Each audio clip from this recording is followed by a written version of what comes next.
this video, we will show how to glue a rub rail scarf joint.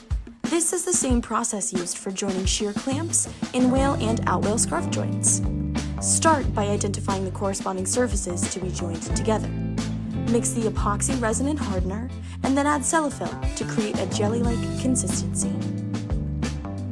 Then, with a chip brush, apply a generous amount of the epoxy mixture to both sides of the scarf joint. Then, align the scarves and clamp them together so the joint is flush without any gaps. Make sure to clean up any excess epoxy squeeze out. Let the joint cure for about 24 hours, and then sand it smooth. And that's your CLC Quick Tip for today.